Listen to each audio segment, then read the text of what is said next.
Uncelebrated passing scenes. Interior, subway train. Corey is seated and listening to her voicemails. She begins listening to a message from her mother.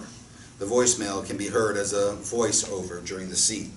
Her mother says, "I need to speak with you urgently, and please do not text me. You know how much I hate that." Corey scoffs and shakes her head and begins texting. Her voice can be heard writing the text as the voiceover. "Hi Mom, I'll meet you tomorrow morning at Tillman's." Scene fades out. Interior, Tillman's coffee shop. Older wooden furnishings, each table has a small desk lamp on it. There's a ceiling fan rotating slowly above the seating area. Interior, Corey staring at her mother while stirring a cup of coffee. Interior, Corey's mother, who is giving the effeminate waiter, dressed in vibrant light green shirt with a yellow bow tie, a very unkind look while he is pouring her coffee. Will there be anything else? She doesn't answer. No, thank you. Coffee is fine. Waiter exits. This place is a disgrace. I know. You tell me that every time we come here. Because it is. But you keep coming back. Well, how else am I supposed to see you since you dropped out of the human race? I wouldn't say that. Well, I would. You're my daughter, and I don't know anything about you. Where do you work? Are you working? What are you doing with yourself? Where do you live now? You never invite me to your home. You always ask me to meet you here. And you keep coming back. Corey becomes frustrated with her, with the conversation. Look, Mom, I'm fine, really. I had to get a little smaller place, but I like it, and I still have a little money saved. I'm okay. What about the counseling? Do you think it helped? I don't think it did. Here we go again. How do you feel? You don't look well. Corey's mother pauses after realizing what Corey had just said to her. And did you just say fuck to your own mother?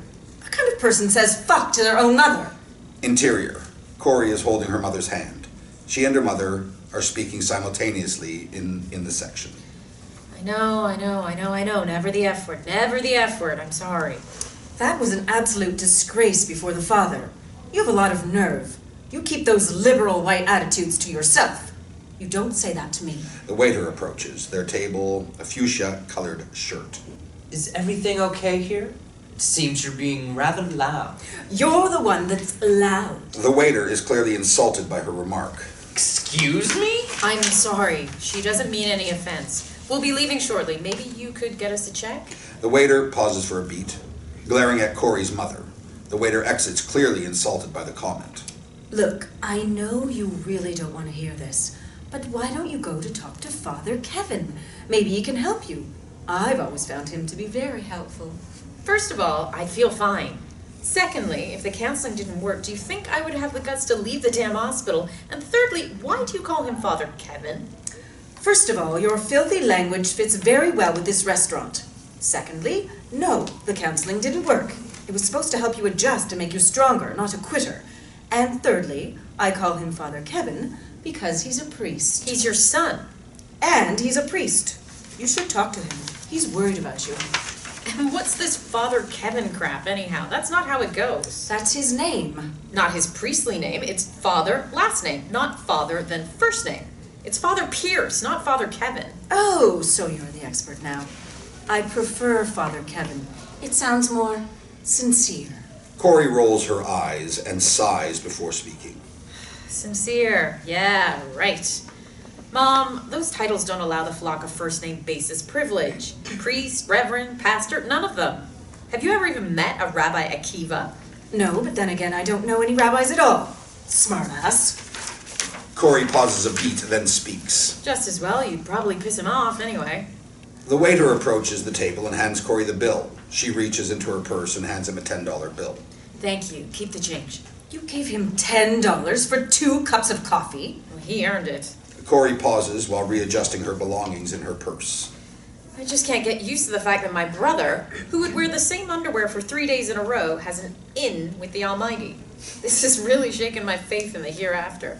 It's his life's work, just like nursing is yours. My life's work? Your father and I worked very hard to put you through college. We sacrificed, and in the end we were so proud. I just can't do it. I can't.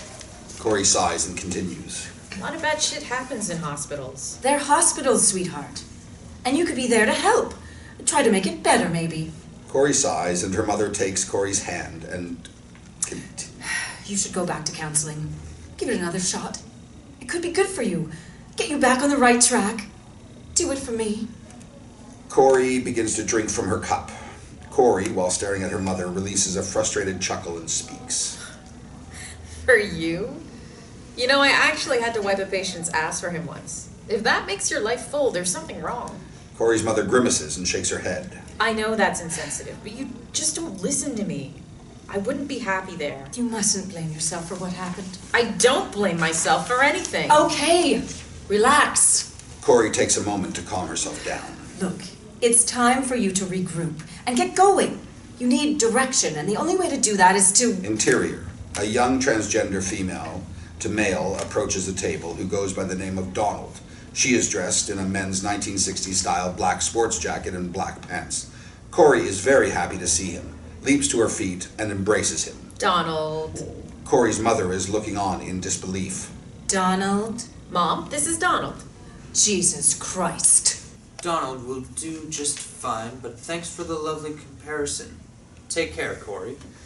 Donald exits. Corey speaks before her mother can utter a word. He owns this dump and 3 more just like it. And Corey smiles at her mother arrogantly. You don't get me, Mom. You just don't get me at all. Donald does. I can talk to him. Or her. You could talk to that before you can talk to your own family. Please don't be that person. You know the one that loves all of God's children except the ones that aren't exactly like them. Corey's mood becomes much more serious now as she speaks. You can't help me with this. You can't make it better. You don't know anything about what happened. You didn't know her or her mother. Neither did you. Corey pauses and begins to stare off into the distance. I know she was only 5 years old. Exterior, flashback scene, cemetery. A small casket is being lowered into the ground. Anais is being consoled by her aunt and uncle. The attendants who are employed by the cemetery are the only other people in attendance. Camera moves to a weeping Corey. She is standing several feet away out of the view of the family. Interior, scene returns to Tillman's. Corey sits quietly with her eyes down. She looks up at her mother expressionless. Her mother looks at her very confused and touches her hand. Go and talk to Father. Mother stops herself before she says his name. Your brother. It might make you feel better. It's been a while. I have his phone number here if you... No need. I know how to reach him. And feel free to take that Donald person with you, if you like. Scene fades out as Corey scoffs and rolls her eyes at her mother's comment.